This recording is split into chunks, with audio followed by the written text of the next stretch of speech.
रायशुमारी के 5वें एपिसोड में आपका स्वागत है। मैं हूं मनीष गर्ग और आप देख रहे हैं द न्यूज़ वॉरियर। जैसे कि आप जानते हैं, यूसीसी को लेकर पूरे देश में चर्चा चल रही है। लॉ कमीशन ने 14 जुलाई तक रायशुमारी मांगी है, रायशुमारी की जा रही है। बुद्धिजीवी वर्ग हो, चाहे देश का बच्चे से लेके नौजवान से लेके कोई भी देश का नागरिक है, उनसे किसी भी धर्म से, पंथ से, उन सबसे राय ली जा रही है कि अपनी राय रखें यूनिफॉर्म सिविल कोड के ऊपर, समान नागरिक संहिता के ऊपर। तो इसी कड़ी में 5वें एपिसोड में आज के हमारे मेहमान हैं विकास भारद्वाज जी, यूथ लीडर हैं, जिला बिलासपुर से संबंधित हैं। तो सबसे पहले तो इनका स्वागत कर लेते हैं। बहुत बहुत स्वागत है विकास जी आपका। धन्यवाद मनीष जी, आपने देश के सबसे बड़े मुद्दे पे आज मुझे चर्चा के लिए बुलाया, इसके लिए आपका बहुत बहुत धन्यवाद जी। तो विकास जी, सबसे पहले यही जानना चाहेंगे, जो यूसीसी के ऊपर हमारा एक प्रोग्राम चल रहा है द न्यूज़ वॉरियर पर, पूरी सीरीज है जी। आज इसका 5वां एपिसोड है जी। हम सभी से इसके ऊपर रायशुमारी कर रहे हैं, जिसमें कि ये जान रहे हैं कि क्या यूसीसी, जिसे कि यूनिफॉर्म सिविल कोड कहा जाता है, क्या वो इस वक्त देश के लिए ज़रूरी है? देखिए मनीष जी, यूसीसी यानी कि समान नागरिक संहिता जी, ये जो है, ये देश के लिए इस वक्त तो क्या, ये शुरू से ही जब से हम आज़ाद हुए उसी समय से ये जो था ये होना चाहिए था, बहुत ज़रूरी है। क्यों आपको ये ऐसा क्यों लगता है? ये देखिए मनीष जी, हमारा देश जो है वो धर्मनिरपेक्ष देश है जी, बहुत सारे धर्म हैं यहाँ पे, कुछ कबीले हैं, वनवासी, आदिवासी, बहुत सारे लोग यहाँ पे रहते हैं, सभी की अलग अलग मान्यताएं हैं, हर एक का अपना कस्टम्स हैं, ये हैं वो हैं। लेकिन देश के नागरिक होने के लिए सिविल लॉज, मतलब ये नागरिक कानून जी, कुछ नागरिक कानून ऐसे होने चाहिए जिससे देश जो है एक सेटअप में चले। जिस तरह हमारे क्रिमिनल लॉज हैं सारे देश के नागरिकों के लिए एक हैं, उसी तरह अगर नागरिक लॉ, नागरिक कानून एक होंगे तो ये वो धागा कहलाएंगे जिसमें ये हमारा समान नागरिक संहिता का कानूनों का सेट, ये वो धागा है जिसमें हमारे हरेक धर्म के लोग, वो फूल हर एक कबीले के, हर एक ट्राइब के लोग एक माला में पिरोए जाएंगे, जिसे हम कहते हैं कि विविधता में एकता। ये कानून उस हमारे वाक्य को पूरा करेगा कि भारत में सही में विविधता में एकता है। तो ये देश की एकता और अखंडता के लिए बहुत ही ज़्यादा जरूरी है। जी। तो विकास जी, क्या आपको ये नहीं लगता कि आपने कहा कि बड़ा ज़रूरी है, तो आज तक भारत को आज़ाद हुए 70 सालों से ज़्यादा हो चुके हैं, तो अभी तक ये लागू क्यों नहीं किया गया अगर इतना ही ज़रूरी होता? देखिए मनीष जी, मैं ये कह सकता हूँ कि ये संविधान का भाग 4 अनुच्छेद 44 संविधान अनुशंसा करता है कि ये जल्द से जल्द होना चाहिए था। ये तो देश की सरकारों का इच्छा शक्ति की कमी थी या कोई अपीजमेंट के कारण ये पूरा नहीं हो सका। तो बहुत देर हो चुकी है इसको, ये बहुत जल्द तो वैसा तो अभी विपक्ष की तरफ से ये भी आरोप लग रहा है कि 9 साल से तो मोदी सरकार सत्ता में है, 2014 से तो चुनावी ईयर है, 1 साल बाद चुनावों में सरकार जाने वाली है, तो ये चुनावी स्टंट है जी। तो क्या आपको भी लगता है कि चुनावी स्टंट है? देखिए मनीष जी, ऐसा है कि विपक्ष तो हर बार छाती ही पीटता है और पीटेगा। विपक्ष का काम है, विपक्ष को पहले बोलते थे कि राम मंदिर बनाएंगे और तारीख नहीं बताएंगे, तो मोदी जी ने वो भी बड़ा काम किया, धारा 370 हटाना। तो ये काम सारे स्टेप बाय स्टेप ही होंगे और उसके साथ साथ हमारा समय भी चलता रहेगा।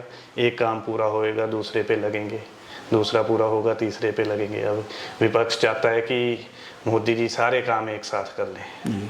ठहरिए, इतना विपक्ष सह भी नहीं सकता ना जितने झटके ये दे रहे हैं।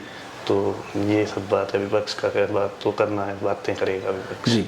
और एक सवाल यहाँ पर ये भी है, जैसे कि आप जानते हैं हमारा जो देश है इसमें अलग अलग धर्म हैं, अलग अलग जातियाँ हैं, संप्रदाय हैं, तो सिर्फ एक खास वर्ग जो अपने आप को अल्पसंख्यक का सबसे बड़ा अपने आप को मानता है, मुस्लिम समुदाय, जबकि अल्पसंख्यक बहुत और भी जो पंथ हैं, धर्म है, वो भी अल्पसंख्यक हैं। चाहे आप क्रिश्चियंस को ले लीजिए, आप पंथ में बात करें, सिख, जैन, तो यहाँ पर ये है कि वो सिर्फ मुस्लिम क्यों इनसे डरे हुए हैं सबसे ज़्यादा, उसके पीछे क्या कारण लगता है आपको?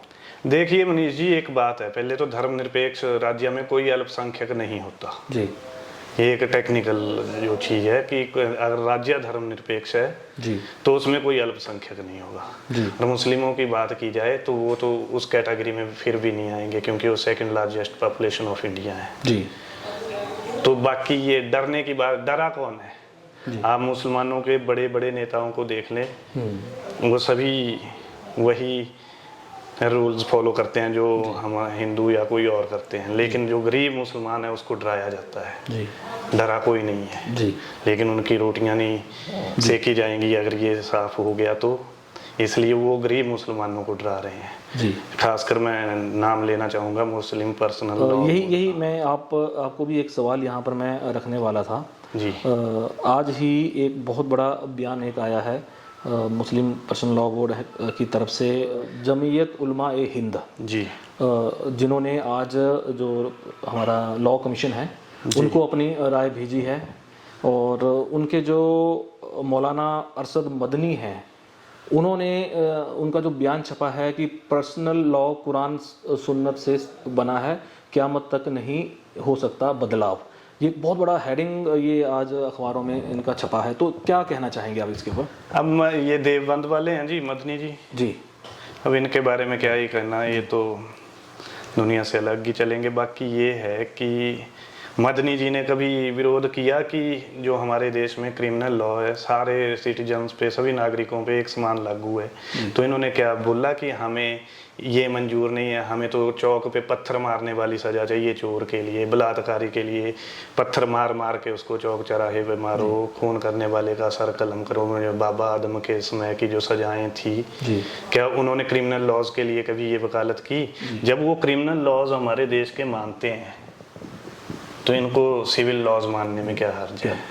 हर्ज ये है कि इनकी दुकानें बंद हो जाएंगी और कोई वो नहीं है। फायदा क्या लगता है आपको, क्या इससे फायदा क्या होने वाला है? देखिए सर, इससे सबसे बड़ा तो एकता अखंडता जी देश की होगी।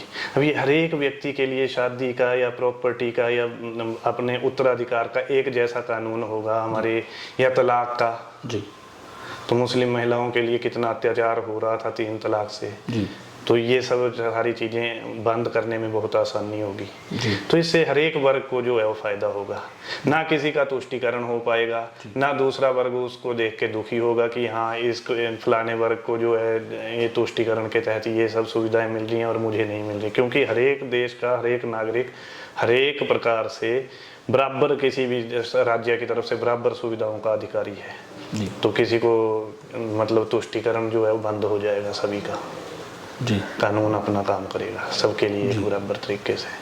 जी तो आपको क्या लगता है, जाते जाते आप जो इसके ऊपर क्या राय शुमारी अपनी देना चाहते हैं इस लॉ के ऊपर?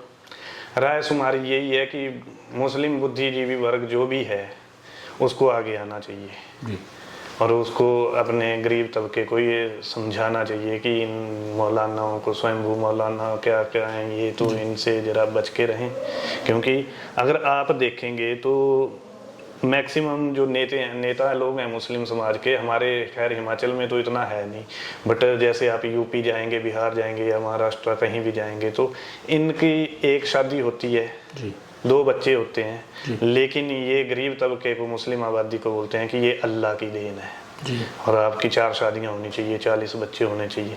क्यों ये खुद उस पर क्यों अमल नहीं करते? ये मुस्लिम समाज के गरीब तबके को भी समझने की बहुत ज़रूरत है जी, क्योंकि ये लोग उनके नाम पे राजनीति कर रहे हैं और उन्हीं के अधिकार जो हैं वो खा रहे हैं जी जी।